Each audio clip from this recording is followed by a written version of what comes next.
We're not going to put that in her mouth, okay? No mouth. Okay? Thank you. No mouth, Mama.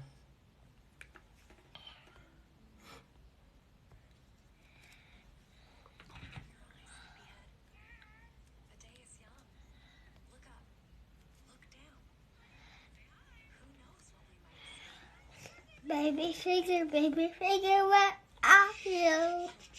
Baby finger, where are you? Mama, could you sit down in the chair for Mommy? Could you sit down in the chair for Mommy? No. Please? Okay. Okay. Thank you, Mama. Here. Go over here in the chair.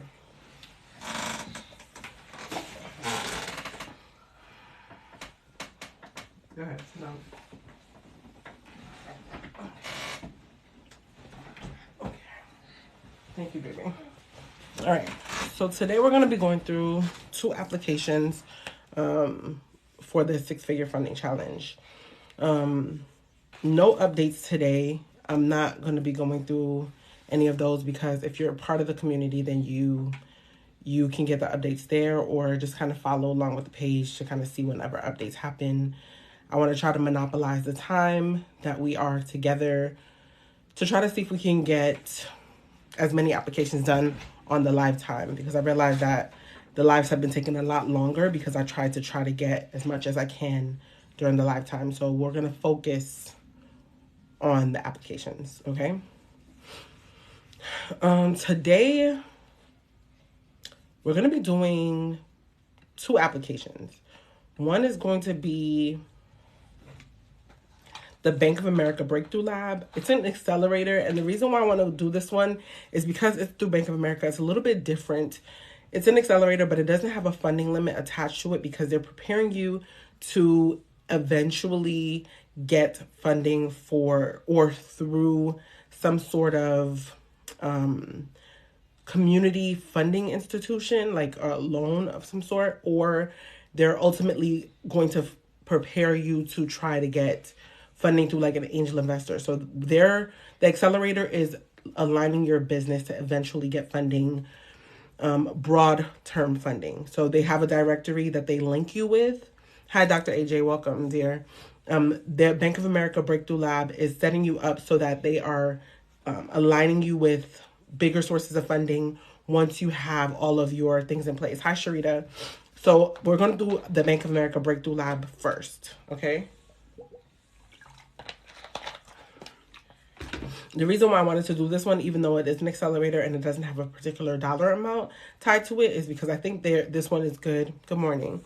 I think this one is good because even though it is an accelerator, like I mentioned before, it is good because there are CDFIs attached to it, which is our community development funding institutions, I think is what that stands for, if I remember correctly.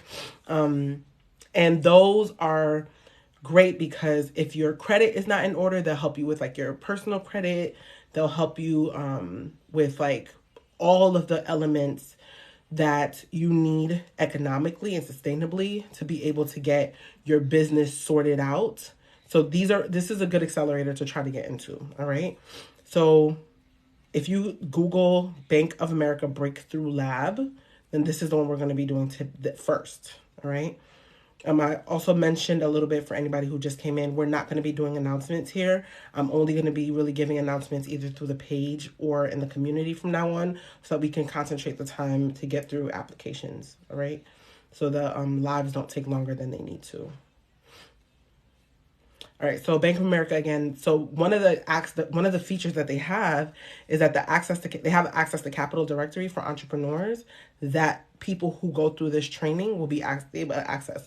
And I love this because they have literally where you can get loans, access to CDFIs, venture capitalists, angel investors, to other different programs. And I'm going to safely assume that if you've gone through their program, you get priority, right? So let's go ahead and try to go through this application and see what the requirements are. So we're going to Google Bank of America Breakthrough Lab. If you have the funding list, then it is opportunity number, the most recent update to the funding list. This is opportunity number I'm going to tell you right now. Number 11. All right. If you have the most recent opportunity list, this is number 11. All right. So let me know when we're on somewhat of the same page so we can go ahead and start this application.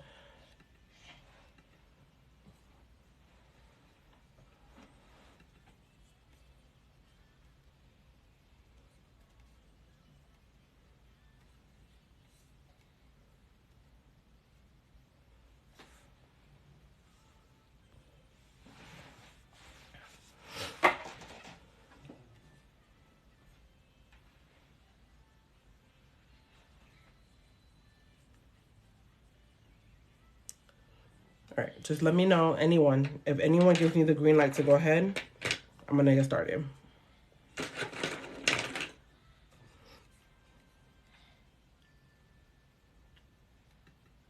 Okay, awesome. So, all right, so first part of the application asking is your first name, full name, sorry. So put your full name there, and then email address. Usually we go ahead and put the email address tied to our businesses, right? So the email address that has the handle of our business website tied to it. And then the phone number, usually also a phone number that's tied to our business as well. Yes, baby. Date of birth, you guys got that down. Okay, let me help you. Here you go, baby. Here. You want to sit down again?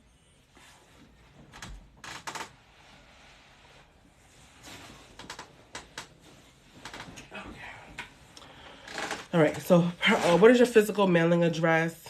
I would put my business address. Okay, so go ahead and put that in.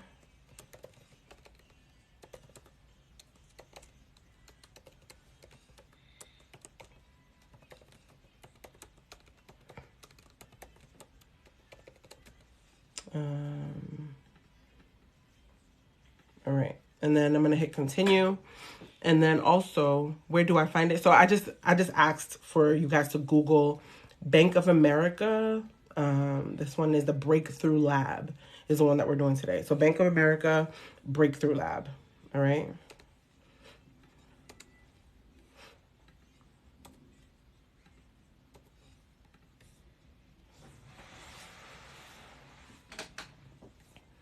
All right. So that's where we're gonna find that application. If you Google Bank of America Breakthrough Lab, it should come up. So that's that. So next one, please answer this question. What question did I not answer?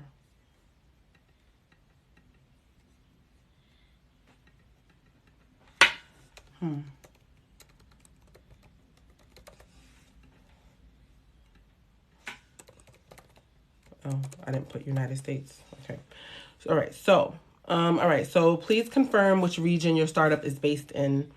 So they have like different options between the U.S., Latin America, Europe, Middle East, Africa, or Asia Pacific. So if you are in any one of those regions, go ahead and put the one that's specific to you.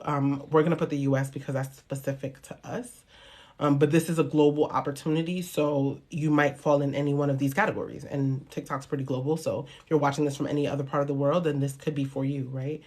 So this one is asking if your product is in the fintech space or is related to financial inclusion. If it isn't, don't disqualify yourself because they're also asking for products that are tech enabled, all right? So if that is also where you are in that space, then that may be for you as well. All right. So if you are, then you can put yes. If it's not, then put no. All right.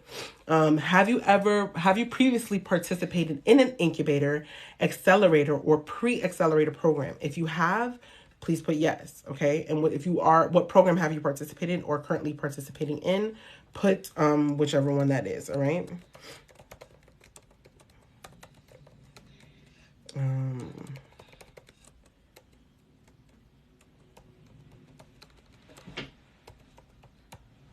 Okay. Did you receive any funding as part of the program? If so, how much? All right. Are you currently part-time or are you currently working part-time or full-time on your startup? All right.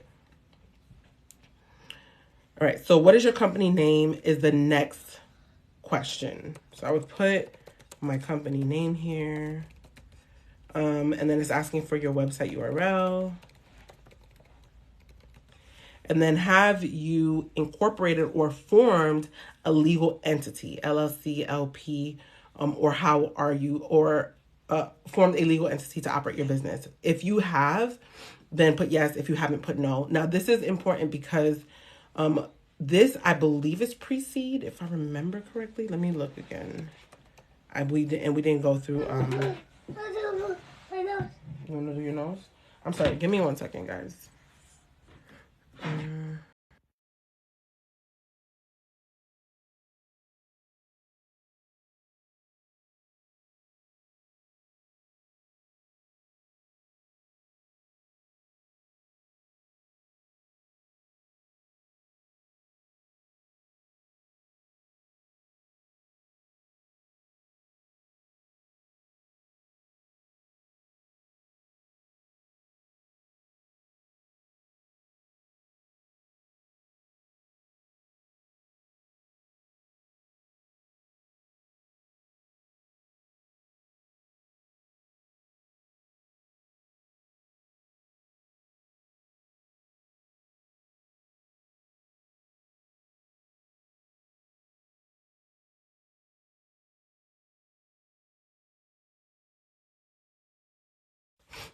Thank you.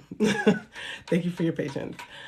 Yes, she's still a little congested, so I had to get the aspirator out. All right, so this is important because I do believe that this is pre-seed, so I'm just going ahead and checking if it was pre-seed. Breakthrough Lab. That's what it was.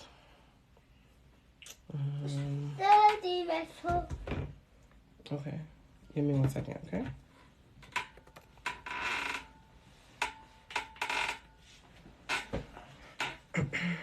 Here you go, baby.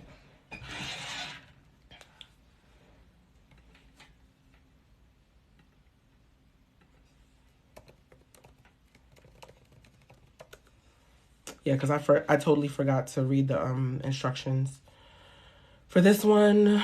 So let's go ahead and read that. Let's backtrack a little bit, just a little bit. We're just gonna take a quick intermission. All right. So the requirements for this one, it says that it is an impact accelerator program that provides economic opportunity and capital access to Black, Hispanic, Latino, Native American, and other underrepresented entrepreneurs. Visit our application page to learn more about program eligibility and how it works. Okay, so we're going to go ahead and do that.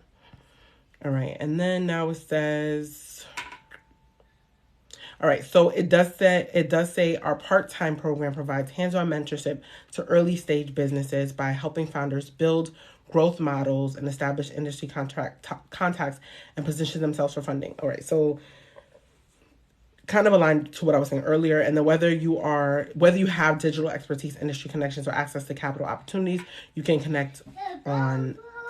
count on us. Your success is our success. Okay, so these are the countries or regions where they allow applicants to go ahead and apply. It's running through June 8th, so 5 more days to apply for this one, and then the program starts in September once the applications are open. All right, so verticals are fintech, health tech, wealth tech. So it's either fintechnology or tech-enabled solutions. Yeah, that's what it was. So some tech vertical is what they're looking for as far as products or services that are offered. All right. So verticals just mean that it's like aligned with something that is like tech related or tech enabled. So that means that your company or your business uses some technology or relies on some technology in order to operate in some capacity, right? So, for example, fintech, health tech are an example of what they gave. Housing tech could be like an app or a platform or some kind of build out, some technological build out. What's the name of that app that everybody uses for hotel instead of hotels? Airbnb would be like one of those housing apps that serves as a technology, right? Or like a cybersecurity, and it is pre-seed. So that's why I wanted to make a note about if you are incorporated or formed correctly, because a lot of these accelerators want to make sure that you, even if you're not, that you do go ahead and do that correctly before you do. So if you're not, don't count yourself out because of this. So have you incorporated or formed a legal entity? If you haven't, then you can go ahead and put no. All right. Next, can you briefly describe what your company does using the space below to make a voice recording on your mobile device using using apply here? All right, so they're asking you to make a voice recording. Interesting. That's different. There's an app that they're asking you to download. And then, all right, let's do this. I can't do it right now because I'm on the phone. I'm using the phone to do the live. So, interessante. But there's an app where you're going to answer that question. All right, cool. But you're going to briefly describe what your company does. So to answer that question, we always talk about it in terms of the three segments, right? Always break it down this way. What your company does as far as what problem are you solving in the marketplace, right? And then what solution are you offering as a result of the problem that you're solving, okay? And then the last part of that is for whom. So your target demographic, but not just saying like you're 35, your consumer is like 35 and they're new to business or whatever. No, we frame it as if we're talking about how your end user is going to engage or benefit from the solution. Like if they don't have this product, what are they not getting access to, right? So think of it in the opposite, but then apply it to what they are getting access to. What do they have by being able to engage with their product and service? All right. So please keep in mind things like what market is your company hoping to serve? All right. All right. Here you go. So that's one of the questions that they're asking. All right, so your market, who are you actually serving? That's one question that a lot of people are really confused about, and it comes up fairly often, and it's okay. This is all new to a lot of us, and I just want you to think of it this way, and I try to explain it this way. If this is not a really sufficient explanation, please give me feedback on it. I want to find examples that are good for you guys, right? I think of it this way. If I look at my product and my service and I think about if there's more places that I can continue to go up in the value chain, I haven't reached the top of the market yet, right? So for example, if there's cosmetics and then there's also like skincare and then there's also like I can go into beauty. And then I can't go past beauty. Like there's nowhere else I can go past. And I can't think of any other space to exist with my product. Then I've hit the top of that, right? And if you're not sure, I'm not being funny when I ever say this, Google it. Like I would put in the description of what my product is. And I would say, what market would this fall into? Okay, if you're not 100% sure, do some research about it, right? But keep in mind, so when it says keep in mind, things like what market is your company hoping to serve, especially if you do have verticals, think about what the predominant market is and then how the tech is enabling that, right? That's why I'm mentioning that. So remember, you're applying it to these voice notes. So I would say write this out so that you have a cohesive thought first. For me, it's HR, right? So that's fine. There's still application there. Were you asking a specific question, or were you just making a note of that? I'm not 100% sure, Sharita. So this is asking you to like kind of like write this out, and then, well, it's asking you to kind of like formulate this, and you're going just making a statement. Okay, got you. Okay, so this is kind of like making you to putting this out. I would say put this out in like a structured format where you can kind of articulate what it is. Remember to keep a working document of your answers anyway for each application that you do submit. Go ahead, you can have your chips, Mama. And then you are going to articulate this in this voice note, and they do have a place where you're going to apply this to the voice notes, right? So there's 2 questions where you do that. So the second one is going to tell us about your customer progress to date, using the space below to make a voice recording on your mobile device by using apply here. All right. It says keep in mind things like who are or will be your customers. Okay. If you don't have customers yet in this space, then I would say project about what your customers would be, what your customer progress would look like. All right. And that could look like, for Sharita, that could look like your impact statement, right? That's perfect. You could talk about end to end what your user could experience as a result of being in phase 2 of your program, or being, or the result of phase 1, and then what the phase 2 expectations would be, right? Also, you could talk about, if it's not something that's like a phase or so, you could talk about what your client would experience by having being in service with you. If this is maybe like a customer experience thing, even if it's something as far, like maybe if you have like a tech-enabled restaurant or something, talk about what the user experience would be like walking into the restaurant to the time that they purchase and to the time that they walk out. You know, like just kind of mind map it first and then put that down.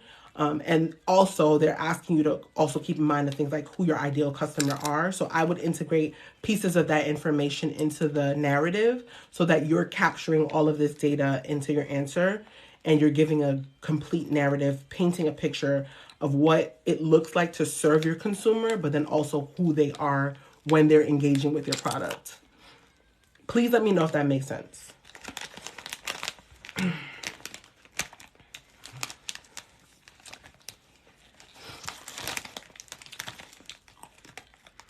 Okay.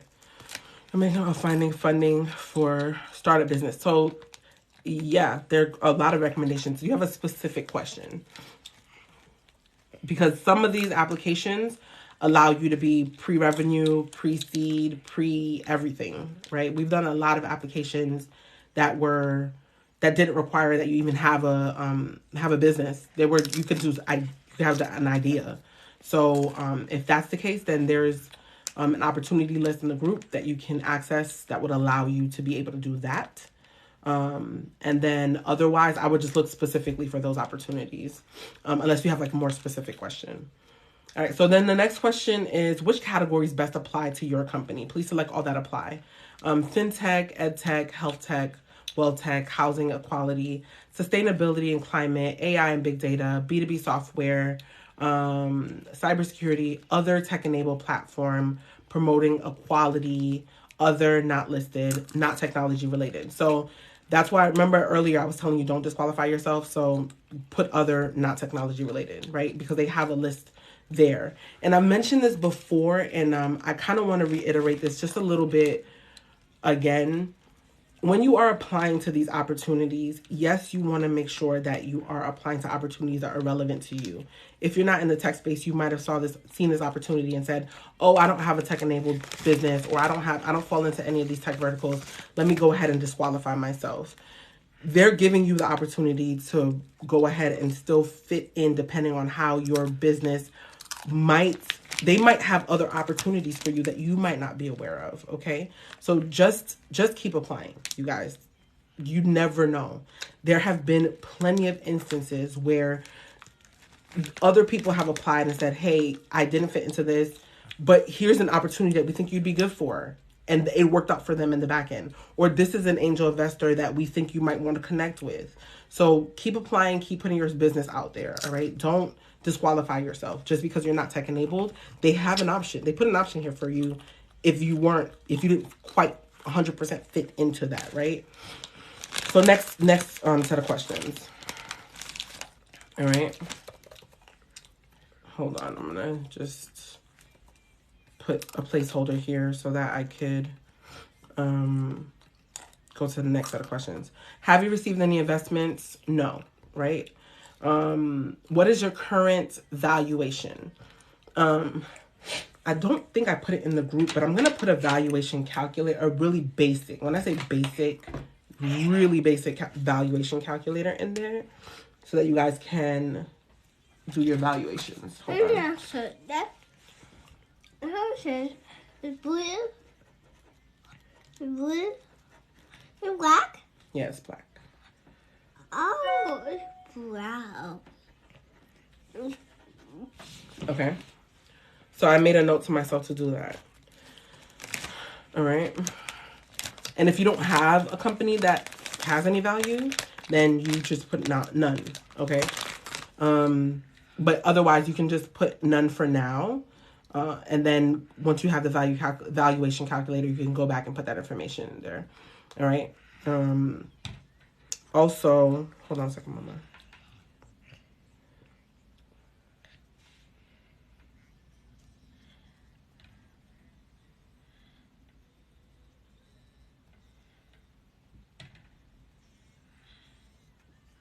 Why is this not working?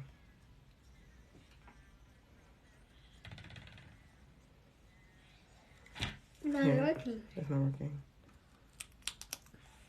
Yeah. Okay. So also, the next question is, do you have any media, videos, demos that shows your product offering that we can review? Okay. If that's relevant, then great, add it. All right.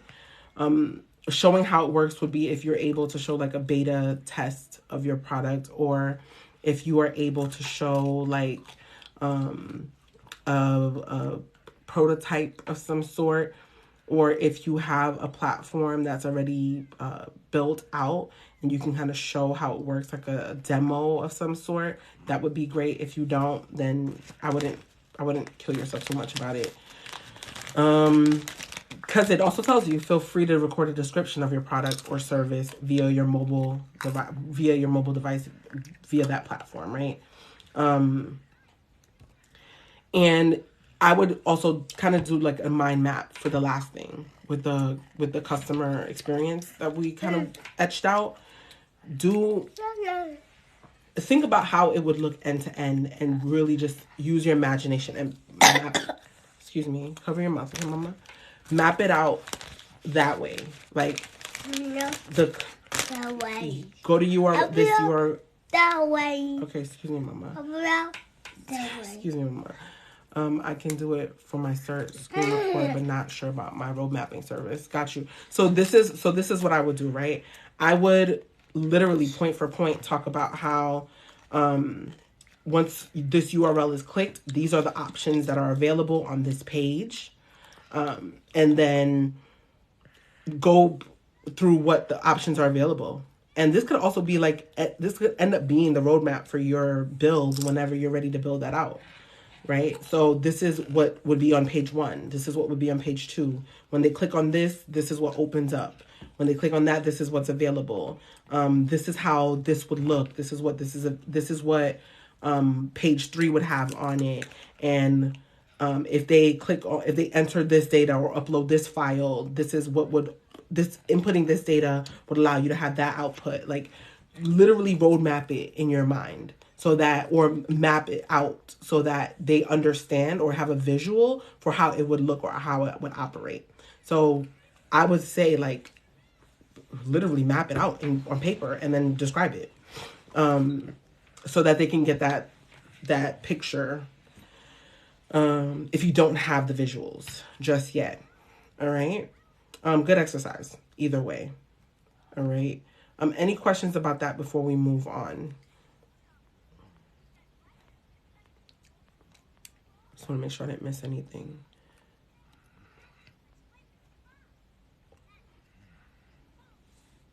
Okay.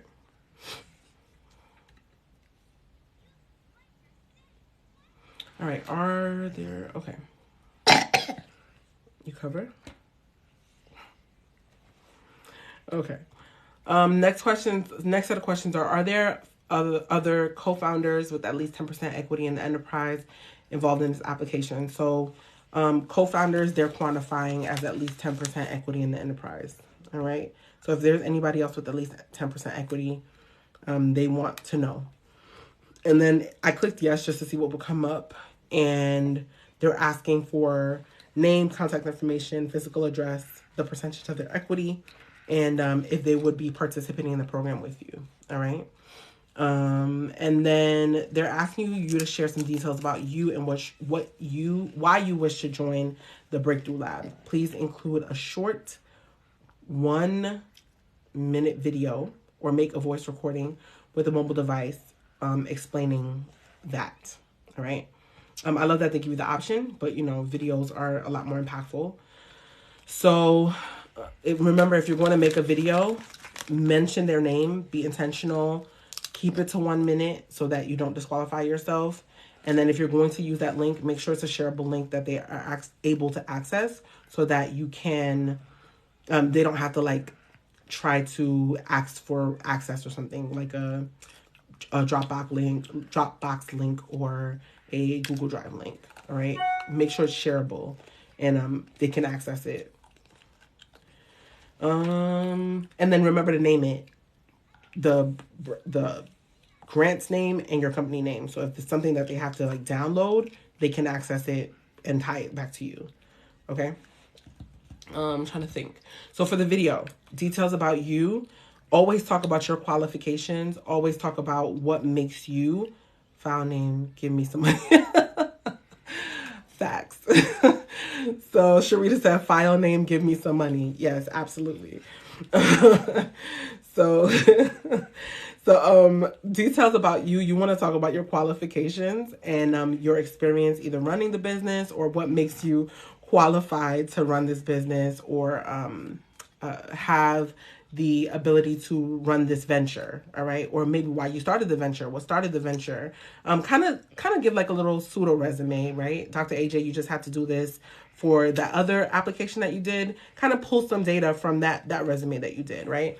And then brag about yourself. You're a founder. You have a great idea. You want to confidently express these things about yourself. These will make you stand out, right? Confidently.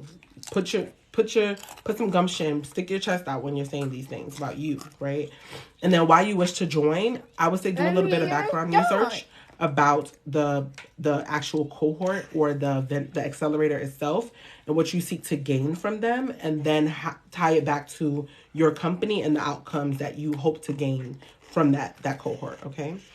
I'm on the current cohort tab looking at how they describe themselves. Very helpful. Okay, good. So that would be pull that data. Excuse me, big girl. Excuse me. Red. Okay. Okay. So I would pull that information, think about what I need as a business, and then why I wish to join is because I see that you guys are aligned with, first of all, you guys are very focused on technology. I understand that technology is the future. I'm freeballing, right? Technology is the future. We understand we're aligned in that way, right? We also want to align ourselves with the technology, or technology is important to us because we want to make sure that minority-owned businesses or other underserved communities have access to technology or tech-enabled ventures or enterprises as well, right? Whatever the case may be. Or if another value that you can tell they're really adamant about, just from the little things that I read, is inclusivity, right? They use that word quite a bit. So you want to talk about why you wish to join them. If your mission or you are a minority-owned business, you talk about how you appreciate and you value that they're focused on inclusivity. And as a minority-owned business and being someone that is part of that underserved community, you value that they are focused on those things. And that's why you wish to join a venture or a community or an accelerator that is tailored towards making sure that your goals, your incentives, your outcomes are met. And they're tailored for you, right? That and it kind of puts the onus on them too. Like, hey, you guys are creating this with me in mind. Call them out, right? So that's part of that's another reason you can kind of like just how you can kind of frame it, or if your companies are aligned, your outcomes and your goals are aligned, you can put it that way too. All right. But definitely brag about yourself. All right, so next set of questions is how far along are you in your idea development? Please select the options that best describe your situation. So they have quite a bit of options here, concepts and research. So again, don't disqualify yourself because they are willing to work with you if you're still trying to figure out how you fit into the marketplace, okay? Commitment. So you're developing a prototype, a process, securing funding, building out your initial team, right? That might be where you are. You all done? You want more chip? Or ask Tati. Go.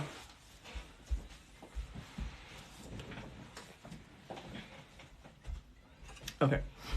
Traction, securing your first customers, marketing your company, refinement, maybe you're improving your existing offering, customer experience and processes, scaling, maybe you're growing your customer base or you're becoming established, so you're improving your retention, loyalty, and refining your processes.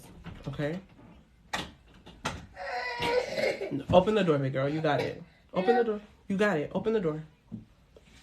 Go ahead. Open the door. Go ahead. Try one more time. Okay. Go ahead. Okay. Go ahead.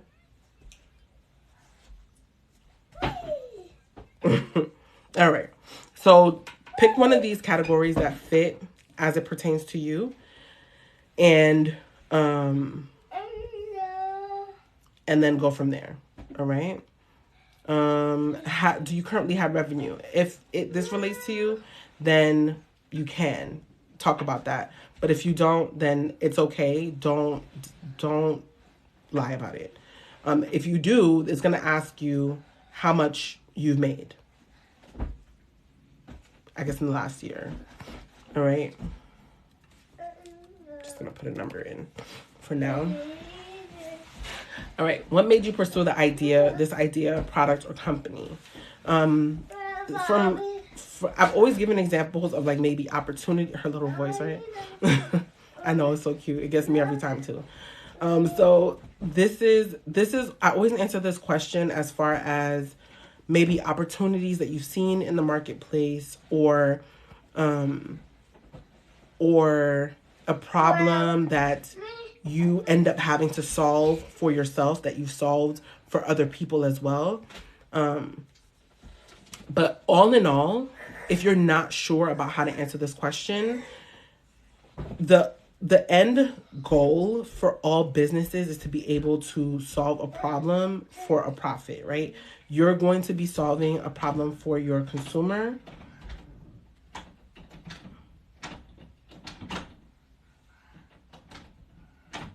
I'm sorry, you guys, 1 second.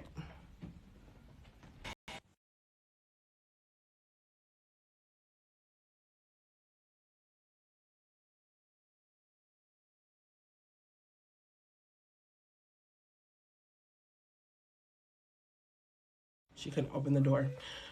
Okay, so the end goal is always going to be that you were able to realize that this was a problem that could be profitable, and for how many people it could be profitable for, right? That this was a large scale problem. So whenever I run across this question, what made you pursue this idea, product or company, I always look at it from the sense that like, this was an issue that was this big. This many people are experiencing this problem. And I will quantify that, all right? Do some market research. See how many people are actually experiencing this issue. Like, let's say 300,000 people a year. And I'm going to use like, let's pull up some real statistics. Let's see how many new cases of diabetes are experienced a year.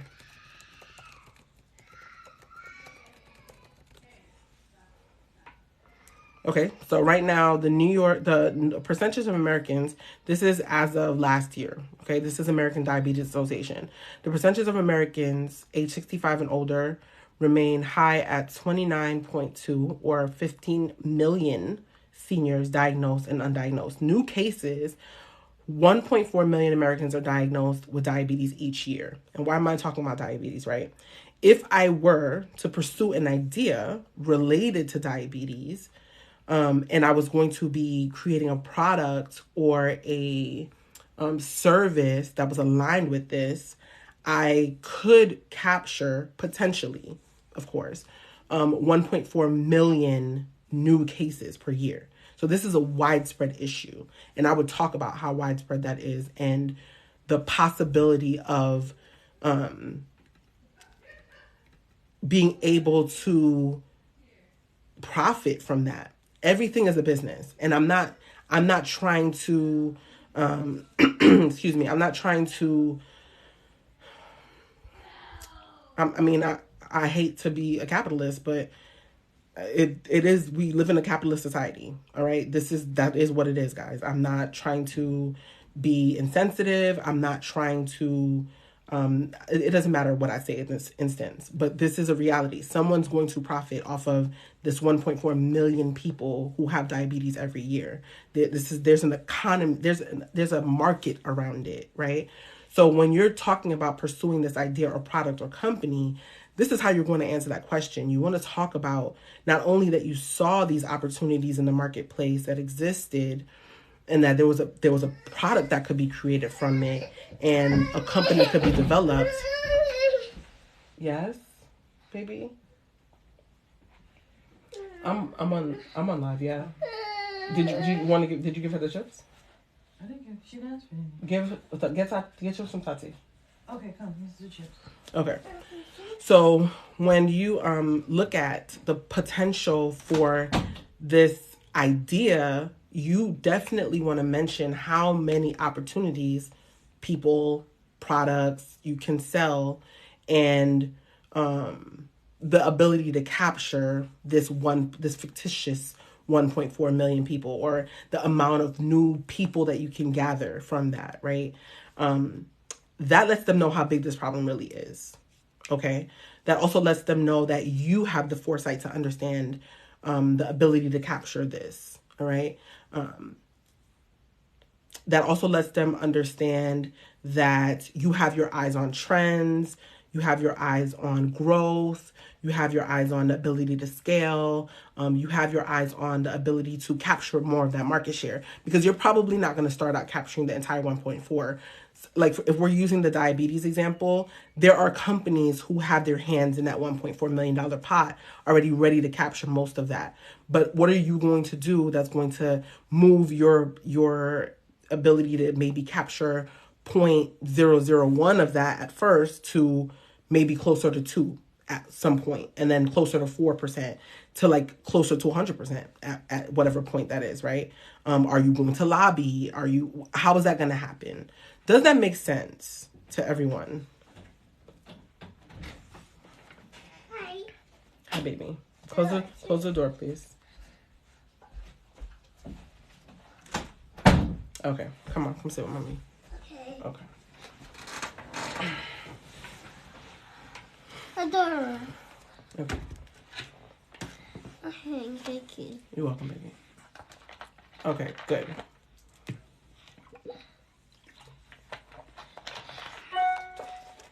All right. With that being said, the next thing you want to talk about is, how is your idea or product unique, and what makes it better than existing competitors, which kind of speaks to the last point, right? They know, they being like these people who are in these business spaces, understand that it's very difficult to move your consumer from something that they know, like, and trust to something that is new. So when you were talking about people, either if you're capturing new or existing people that already exist in the market, can I put you down to sit down on the chair? Can you sit down in the chair, Mama? No? Okay. So when you're talking about these people, what you want to talk about is your gained competitive advantage. Okay. What are you going to do so differently? And I always preach not to compete on price, because you can compete on price forever. All right. One person's going to knock it down 10 cents. The next person's going to knock it down 10 cents. Then you're going to be fighting on who's going to knock it down by 10 cents forever. Value wise, what are you doing differently that's going to make you better than the other person? Right? Are you going to do it faster? Do you have a technique or a strategy that does it different? I've given the example of like a lash company. Maybe are you introducing some technology with the lash company? Now that's a thing. Like, I was joking about it before, but that's actually a thing now, right? But before the technology existed, maybe you were a lash technician that was able to get someone out of a consultation in 30 minutes versus the traditional 2 hours. That is a value, someone's time that they cannot get back, that you absolutely can market on, right? That's something that is unique to that space, that you can do better than your competitors. That's unique to you, right? So it doesn't have to be like necessarily technology. For this application, that would be great if you can. But if you do something better, faster, cheaper, not cheaper as in you do it cheaper than your competitors, but you do it more cost effectively, so it keeps your margins higher than your competitors, then that is your unique that's your unique selling point. Okay. And if you do it better than them in some way, and better is subjective, right? Maybe if you guys want to share what your business idea is and how things could be better, we can kind of run some ideas back and forth about how that could be better or what you do better. But either way, think about it that way. All right. Any questions on that before we move on? I know.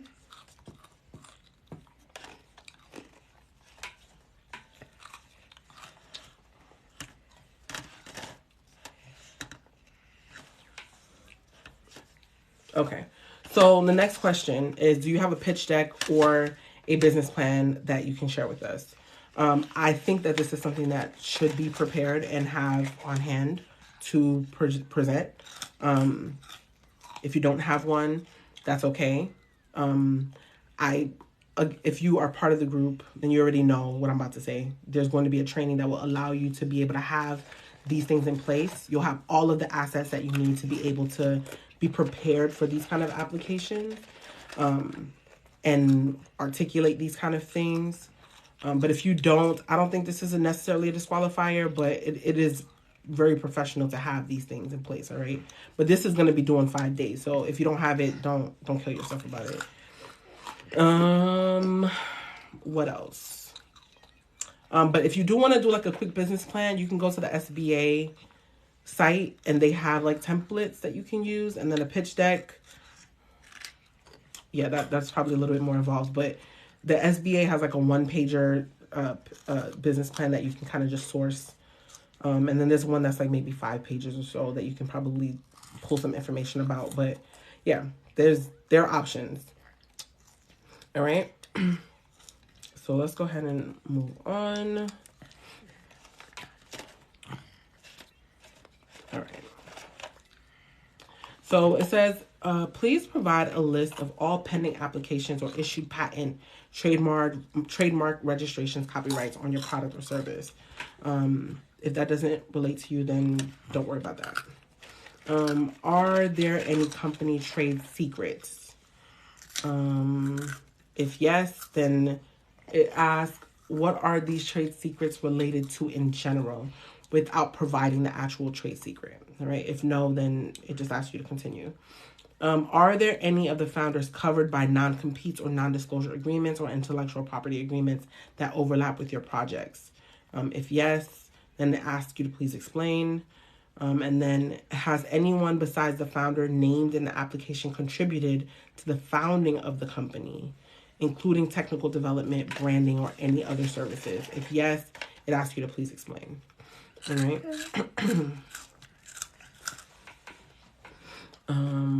So it asks, have you or the company... No, thank you, baby. No. It says, have you or the company received any demands related to intellectual property or otherwise? If yes, it just says yes or no. All right. Are you aware of any third parties infringing on such your IP rights? It says yes or no. Is there anything else we should know about your company? Pending lawsuits, co-founders who have left, etc. You can put that information in there if it's relevant. All right. And then the last, her crunching is everything. Oh my gosh, I'm so sorry. I didn't know y'all could hear that. Mama, can I put you to sit down, please? Please, baby. They can hear you eating. No. Please. No. You want to sit down and be a big girl for mommy? You want to be a baby on mommy's lap? Yeah? Okay. Mommy's lap. On mommy's lap, okay. All right. She literally said yes. She wants to be a baby on mommy's lap. All right. Thank you. Okay, I don't want to take mommy no tickle. Okay. All right. Thank you. So, last thing is asking, how did you hear about the Amazon Bank of America Breakthrough Lab? If you guys don't mind, of course, I always ask that if you can put other in the Mental Money Podcast, that's really helpful because I do reach out to these organizations and see if they can create resources just for us. So if you can put other and then it says please specify Mental Money Podcast, I do reach out, especially when these applications close, right? So that would be really helpful. And then that's the full application. All right. It says please submit, and then that's that. It allows you to kind of go through your application one more time, and then that's it. Any questions? Any questions about that? Yes, baby. Oh, you want to go right back? Where you going? You want to Tati? Okay. Okay, so the next application that we're going to start is, I'm going to remember to read the qualifications this time, is the PublishHERpress.com. Okay, so PublishHERpress.com. So if you go to publish, like publish a book, her, as in like her, like her, she, her, pressed, excuse me, mama, .com, you will find this, you'll find this, it says grants for, PublishHERpress.com. The tail end of that is super long, but, go to grants for women business owners, and that's the one we're going to do. It's a $5,000 grant. I'm actually going to pull this one because we got to update the list. I want to see. This is June 3rd.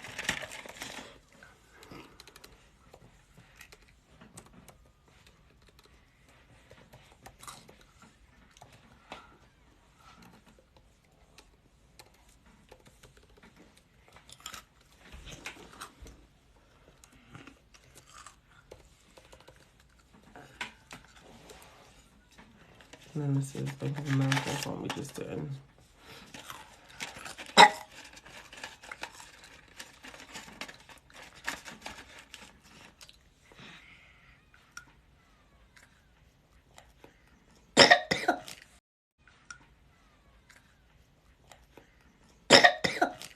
Cover. I feel my house. I feel my house.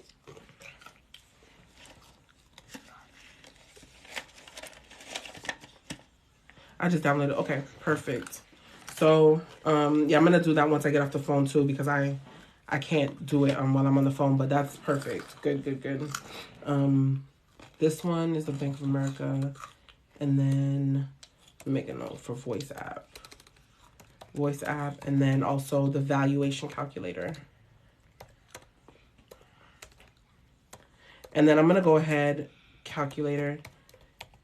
If you're part of the community, I'm going to go ahead and for the grants that we did on the first, I think it was only one grant that we did on the first, right? Yeah. No, there was that accelerated that was $37,000. I'm gonna go ahead and eliminate that from my mind. The one that we did, the Famous Amos one, I'm gonna update the contact information for that one, the Bank of America one, and the PublishHER one today. All right. As soon as we get off, and I'll upload these as well. All right. So the contact information for follow-ups will be there. Valuation calculator will be there, and voice app will be, no, I'll just do the reminder for the voice app download for that as well. All right. Once we upload this replay. And then, so let me know when you guys get to the PublishHER one. This one ends on the 31st of August. So we actually have quite a bit of time for this one.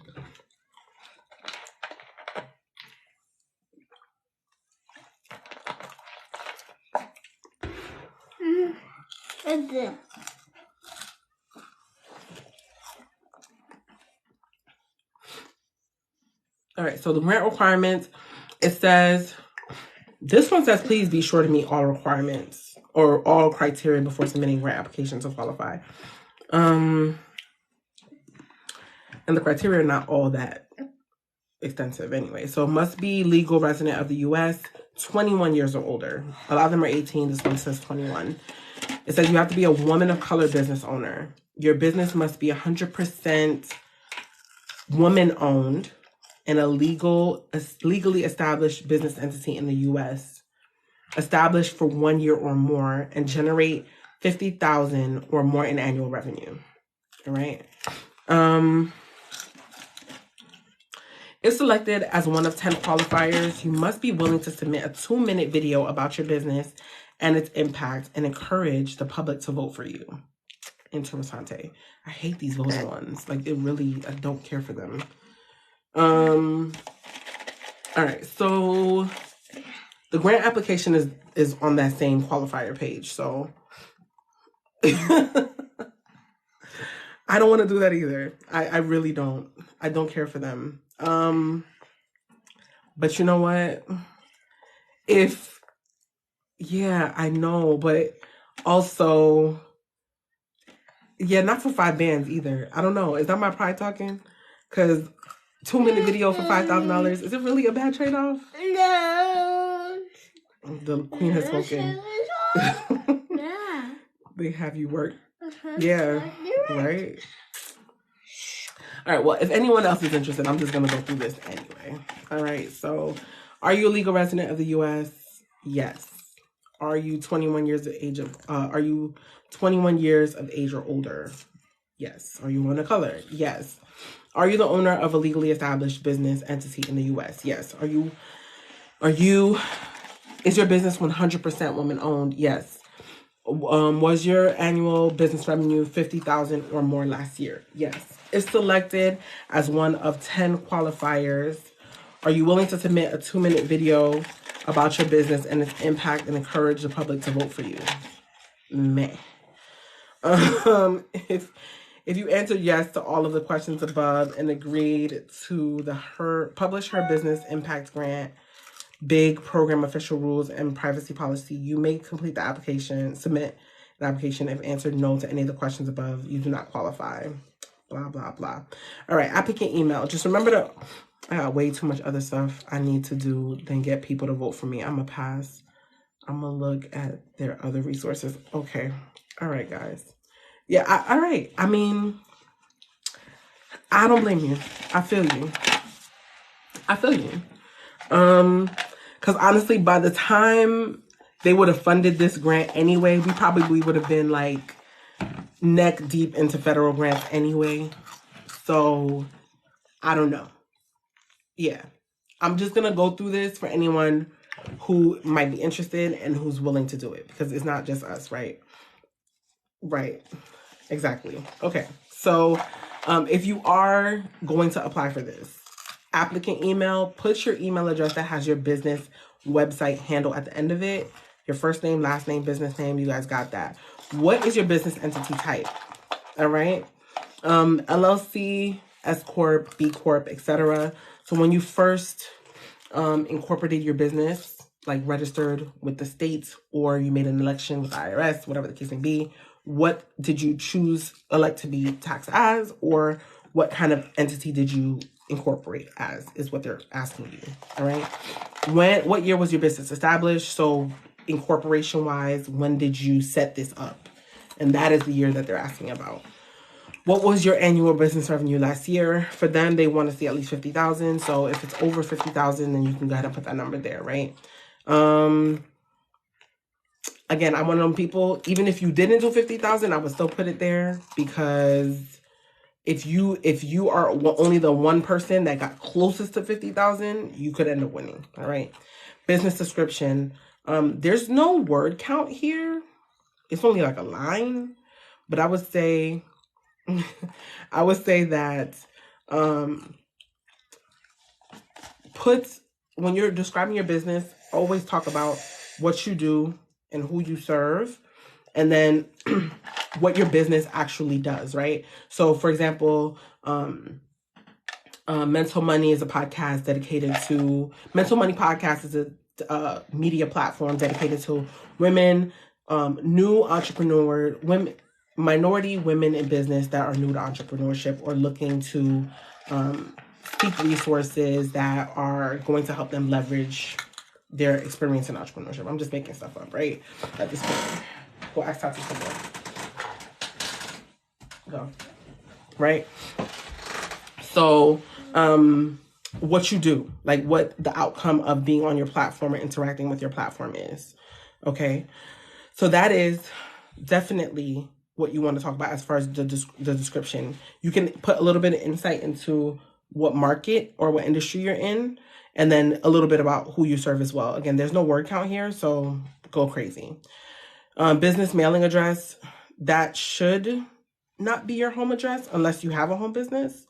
But your business mailing address should be like either your virtual address, whatever forwarding address, or whatever address you have tied to that.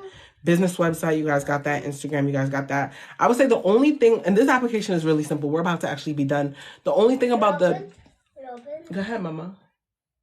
Go ahead. You open it. No, you open it. You can open it, baby. Okay. Come. Mixed into there. Not a good look, right? I saw that. So leave it out if at all possible. All right. Like, I don't care if you have like your family and like your dog, and if you're twerking on a handstand on your Instagram, I could care less, right? I'm not the judge or jury on that, but they're judging and jurying you on that, right? So if it's not strictly business and you're not like catering to your buyer persona and you're not like building out your platform and using it for marketing specifically, leave it out. All right. So what impact are you making? The last question they have on this application is, what impact are you making, or do you hope to make in the lives of others and the world with your business? Now, this is a good question because we've already kind of built this question out, and there's no word count on here either. So Sharita, for example, if you change your mind and you decide that you want to answer this question or you want to do this application, you literally can put in your TOC, right? A TOC is a theory of change. And we did that framework, that impact framework, for another application that we did for another grant that we did with the Cartier grant that we did. So the theory of change is a conceptual tool, it's a model or a framework that you use when you are talking about how your business or how your platform, whatever, is going to create change, and you're going to show how it does it in a measurable way. So you have to give statistics and values and numbers and all those things, right, within a concept. So you talk about the context of the problem, like a context problem analysis, right? So you talk about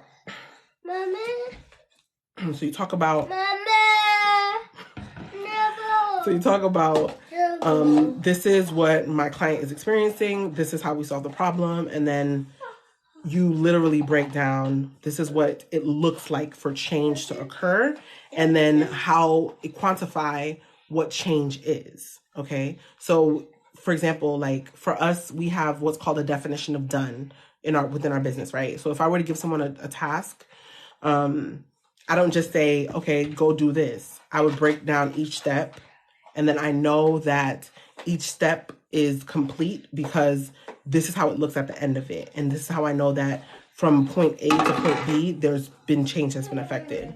Does that make sense?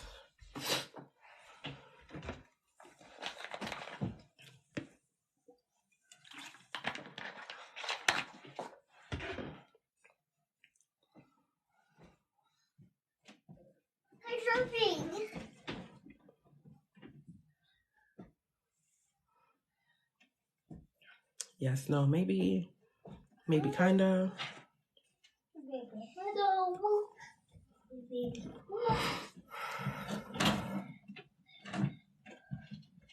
Okay, so for you, Sharita, if you change your mind, you can put in your TOC. Copy paste. Okay. For those of you who have already done your TOC for Cartier, you can just do your TOC or you can put in your TOC for this one as well, because that's the same framework that we grant for women in business. Sit down, please. No.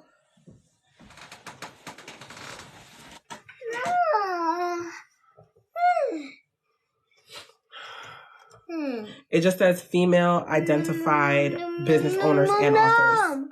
Mama. Yeah.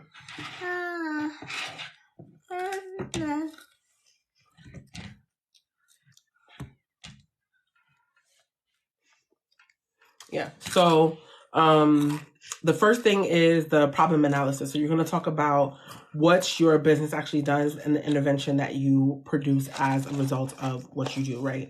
So I don't want to use Sharita's example, but let's use marketing as an example. It's always the easiest, most quantifiable one, right?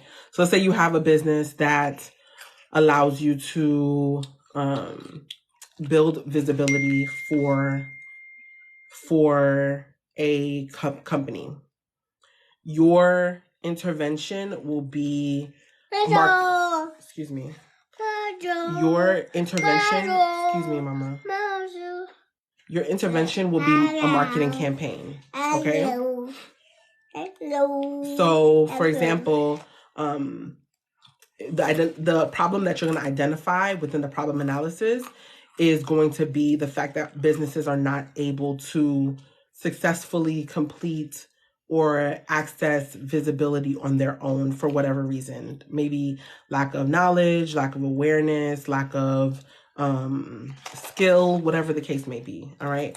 So how you're going to address it is going to be the intervention, which is a marketing campaign based on your solution. All right. Now, the second part is the vision of change. The steps involving envisioning the desired outcomes or outcomes that the intervention seeks to achieve. It articulates the long-term goals and impacts that the organization wants to create. Okay. So, for example, this is where you break down what the marketing campaign would actually entail. All right. So, for example, building out the assets that would go into the marketing campaign, understanding the buyer persona, and then even more granular down to setting up a budget, which platform you would use, based on the industry of the company that you're in, which one is most effective. Is it an email campaign? Should you be building an email list? Which intervention is going to help you achieve that visibility, which is the intervention, right? Outcomes and pathways is number 3. So it's going to help you identify intermediate outcomes to change or changes that need to happen to reach your long-term goals. Okay. So for example, let's say we start out and we say that the first step is that we need to build out the buyer persona.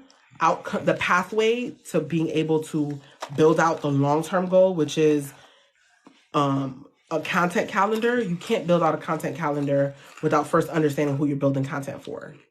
All right. So that's the outcome. Is the pathway is built. The outcomes for the consumer is built through the pathway. right? So part of the pathway is building out who you're going to be talking about. So buyer persona is part of the pathway. That's going to be an intermediate outcome that's going to help you reach your long-term goal. Does that make sense? I'm just giving you examples, but we did this by building it out for another person who was part of this community. I got my shit. Mama, remember?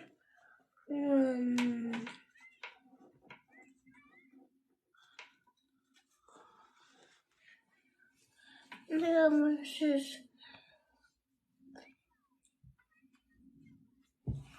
Does that make sense?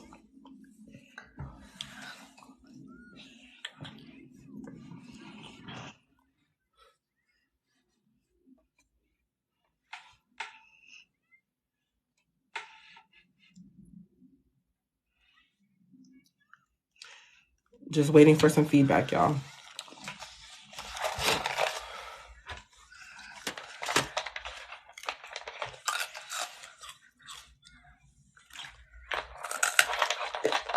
All right. And then assumptions and risk lets you know so assumption and risk is number 4 of the framework. And it lets you know that even with everything that you plan on doing, you have to assume that it might not work out exactly how you plan for it to work out, right? So what can you assume?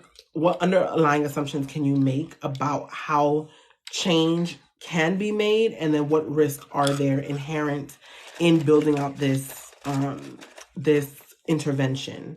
Okay. They have another grant on here for help with publishing a book. That's awesome. If you're interested in publishing a book, definitely should look at that one. But we could look at that one right after we finish with the TOC because we still have time. Because the other one was really easy. I'll poke around the site and look for that one.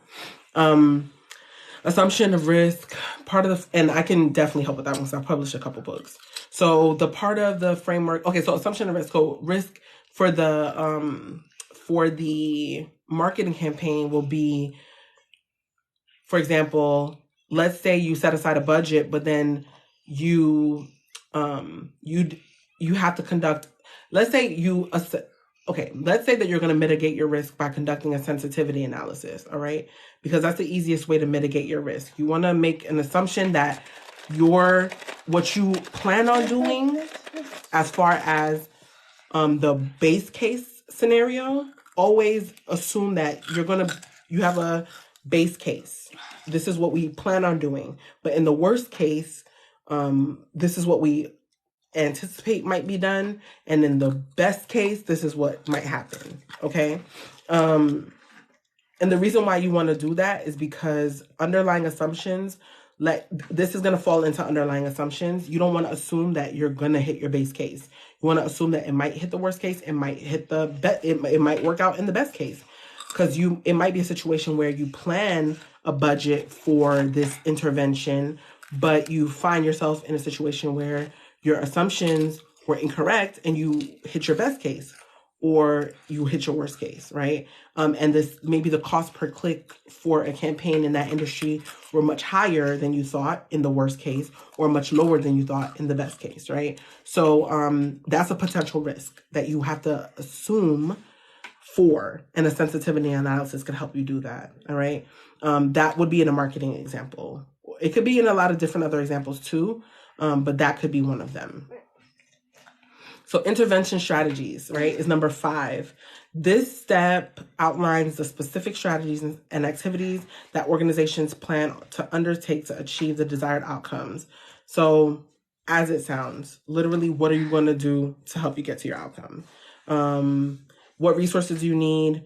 And the timeline that you plan on doing it. The last time we did this, we used SMART goals. So SMART is... And why am I drawing a blank? SMART. Why am I drawing a blank? I know M is measurable. A is literally gonna Google it because I really don't remember. That's crazy. SMART goals.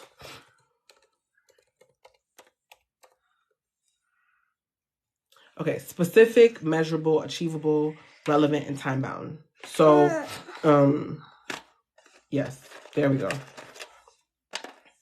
So, yes, so Dr. AJ started to mention those parameters, and so the seventh, whatever one we're on.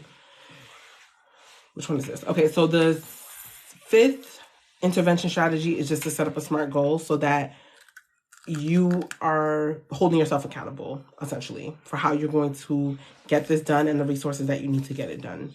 And then 6 is how you're going to evaluate that this is actually working. 7 is going to be how you're going to adapt.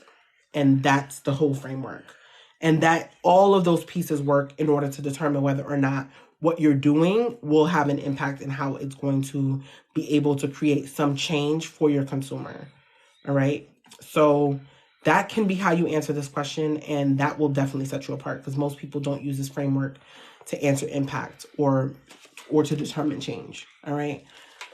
All right. So with that being said, let's look at the other grant that's on here that Dr. AJ mentioned. But any questions about that for those who are not familiar with that that framework or who have not done that kind of grant, that grant, the previous grant with us before?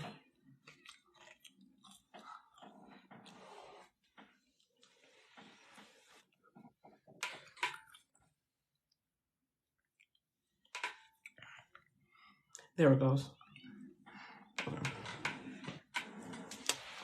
Okay. Thank you, Dr. AJ.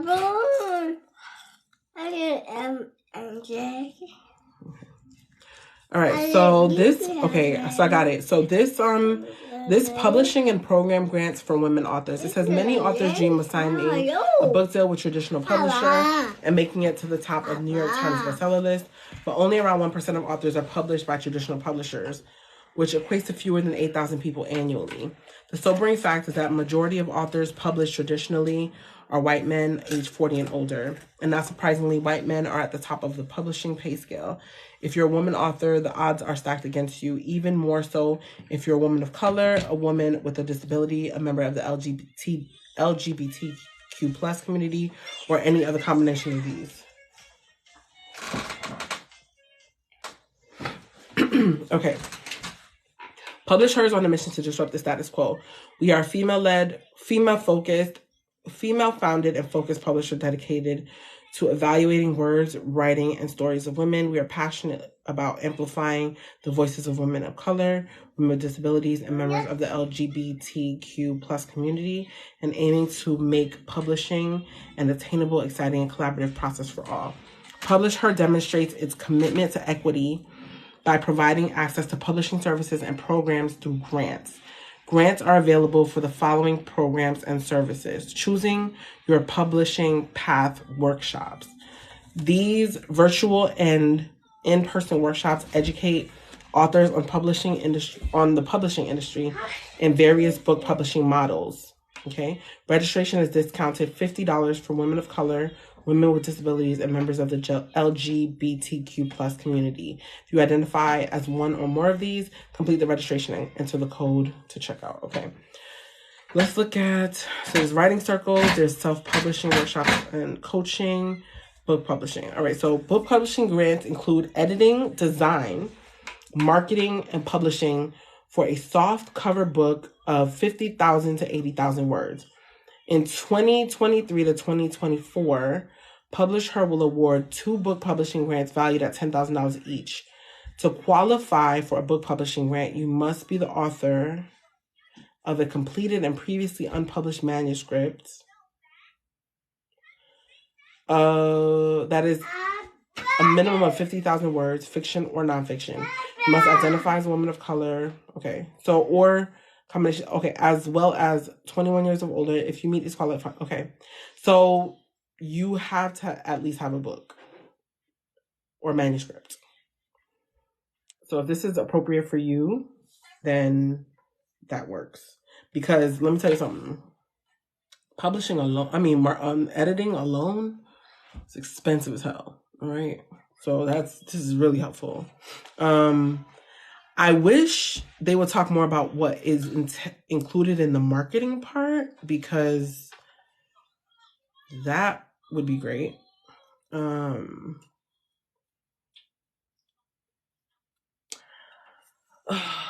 Okay.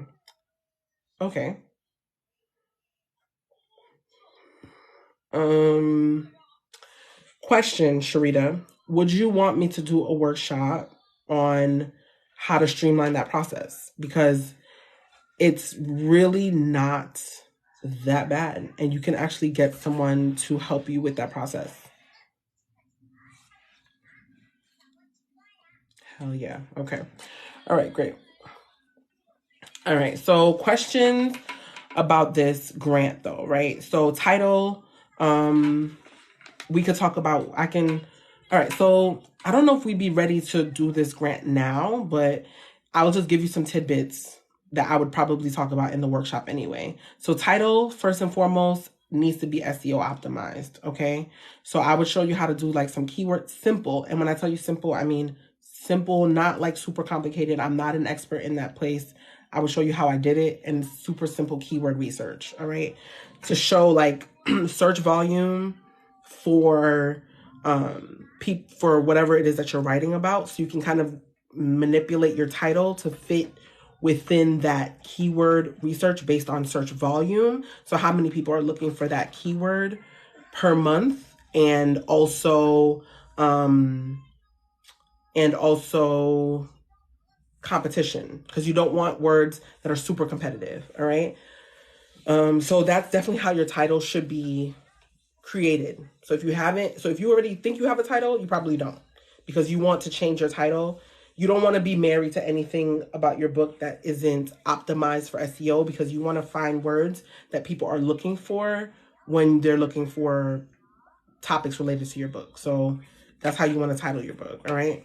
Word count, whatever, fiction or nonfiction, we can figure out whatever category your book fits into. Genre, also we can figure out how what category your book fits into as well.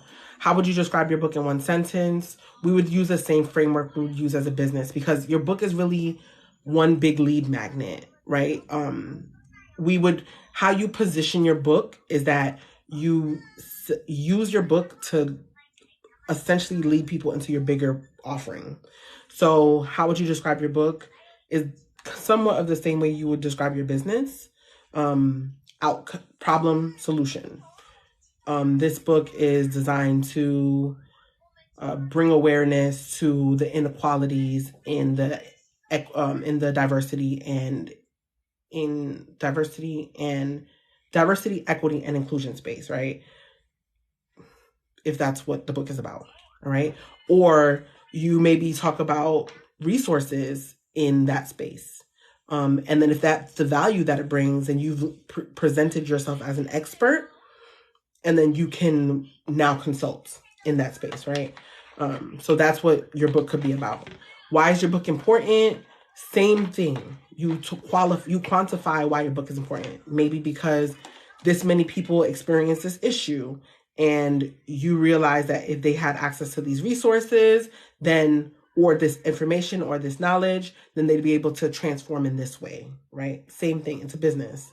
So what are your hopes / goals for publishing your book? This is going to vary per industry or per book, but book sales are never the goal. All right. We do not sell books, especially since we don't have like household names. Our goals are not necessarily to sell books as much as they are to be able to either like build awareness around our businesses, to be able to use it to leverage it for marketing, to be able to build our experts, like to establish ourselves as industry experts or build our expertise, to use it as a way to leverage our business, for speaking engagements, for consultations, to create an offering like around our books. Like, for example, I've mentioned if I get a speaking engagement, I will package my books as part of my engagement package, right? So that could be your hope for publishing your book. You can leverage it for better offerings. That could literally be part of it, right?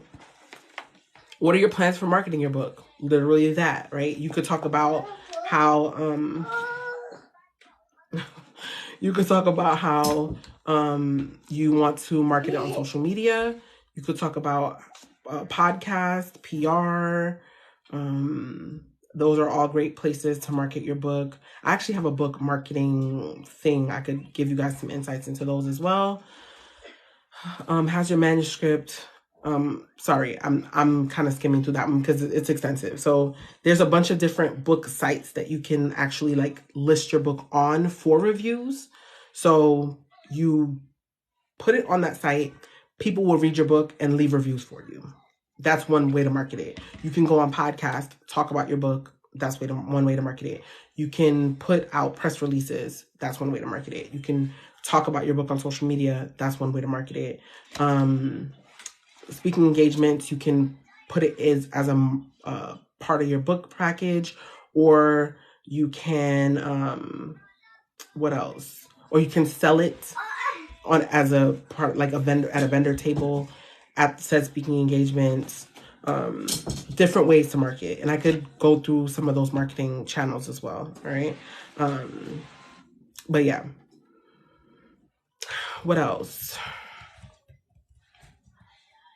Has your manuscript been professionally edited?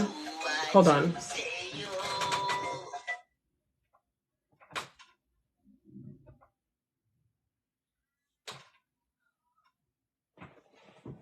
Okay.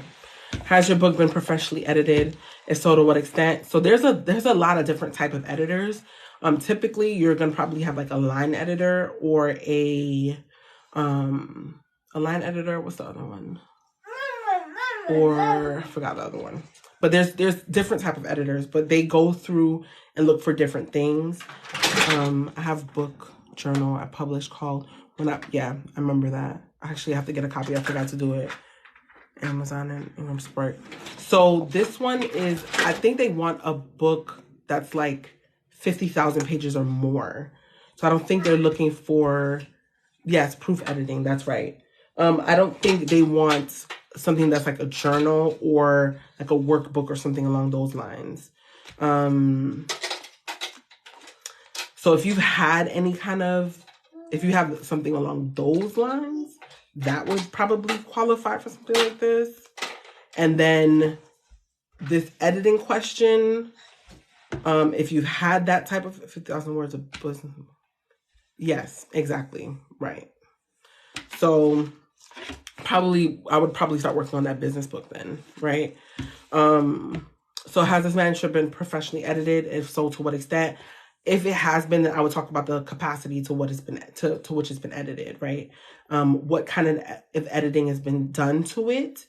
And I would also make sure to ask the editor for a summary of like the changes that they've made, right? So that you can kind of like pull from that. What draws you to publish your book with PublishHER? Again, research your company and go ahead and align yourself.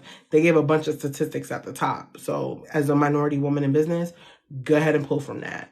What else would you like us to know about you and your journey to writing this book? I'm gonna have to leave that to y'all. But if I were to answer this question, I'd probably mention timeliness of the book, like why I felt it was time to kind of produce the book in this space. And that's pretty much that. And this says upload 3. I have an outline of the book and a partial rough draft. It's just no time to get back to it. Nah, I feel that. It's over 200 pages. It is. Yeah. And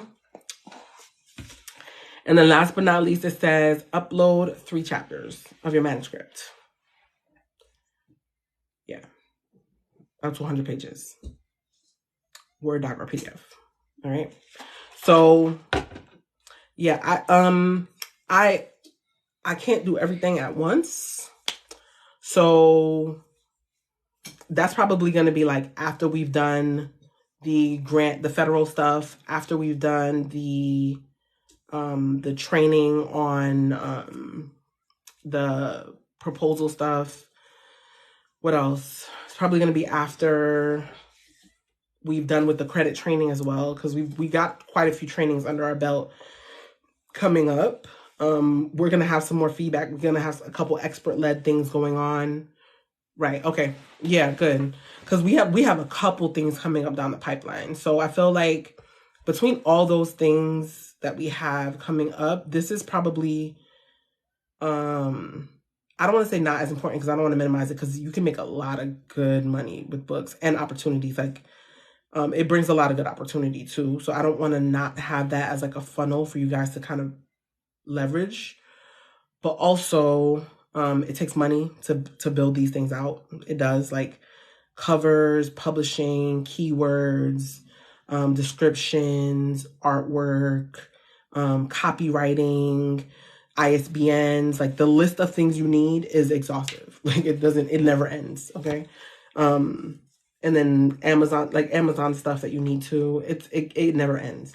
So I want to make sure that you guys have at least money coming in too, because that's the whole point of this grant stuff. Like, you need money to fund your business. You need to make sure that you have processes and people in place. We need to minimize some of these expenses. We need to go ahead and get some funding in place. We need to put some processes in place so that you're not as tied up and you have time for other things.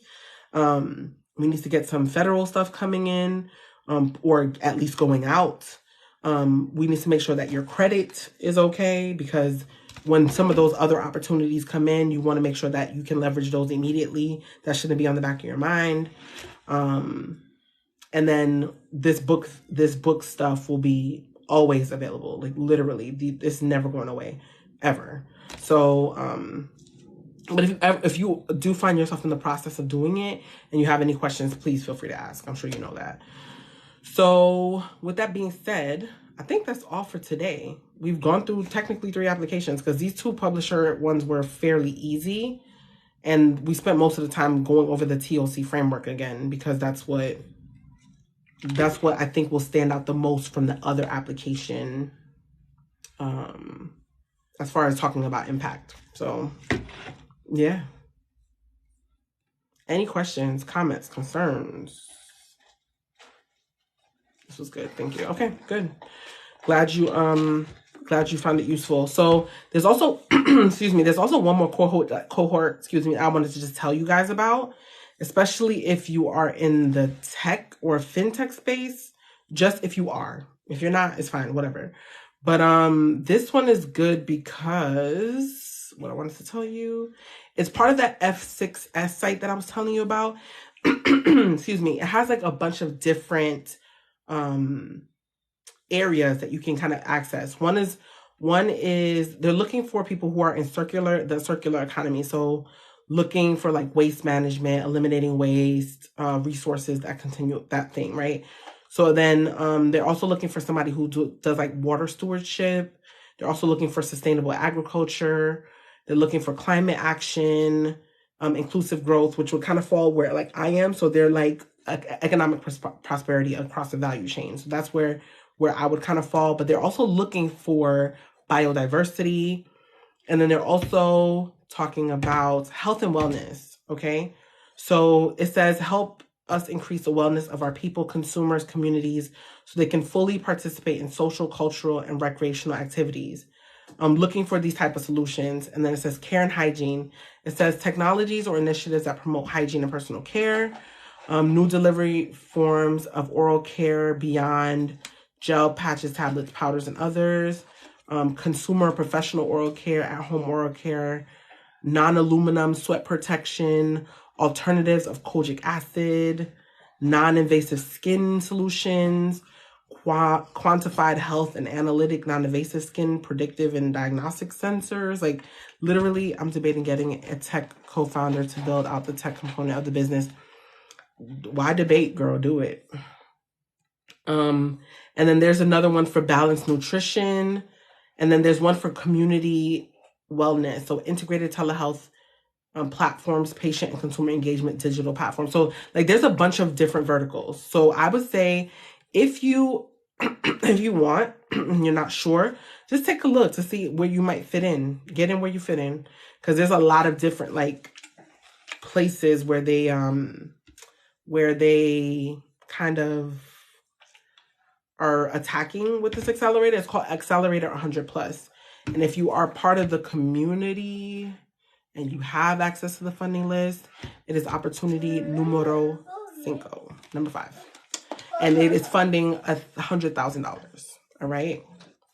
And this one is due the 30th of this month. All right. So get it in. All righty. I'm debating getting a tech co-founder and building out. Yeah, I think you should do it, Sharita. And it's not as exhaustive as you think it is. It's not. A lot of like just find a good developer. And matter of fact, I connected Manoj and I with you. I don't think he responded yet. Did he respond? Let me look.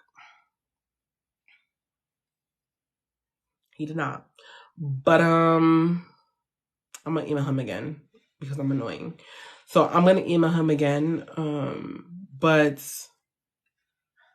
yeah, if you find a good developer and they give you a decent quote, there you go. Yeah. And so if you want to connect with him on the back end, I feel free to, please. Any questions, concerns, comments, you guys?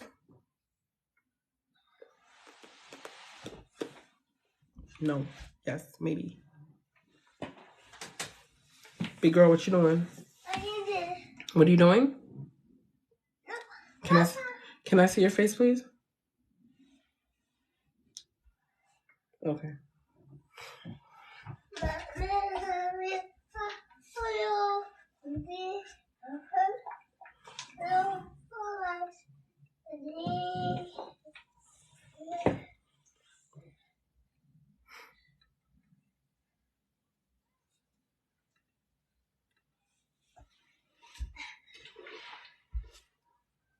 So no comments, no concerns. Oh, it's nice, baby. So if not, I think I'm gonna go. I was able to make it out yesterday, so I'm gonna go ahead and get our painting and our little styrofoam stuff going because she's bored out of her mind. I'm gonna ask ChatGPT to build out what to look for in a tech co-founder. There you go. But you know, Sharita, give it more context, right? Tell it what you're trying to do, what you want to accomplish, what the outcomes are for your business. And then ask it who should be the person to help you with that. Like, give it a lot of context, and it will give you that information for sure. That's funny. Yes, awesome. All right, so if that's it from y'all, that's it for me. I don't think I have anything else. I'm gonna go ahead and stick all the insights that I had in the communitaia, and I'm gonna go. Y'all have a good rest of y'all weekend, and I will see you Tuesday. Thank you, Sharita. You have a good one too. Bye.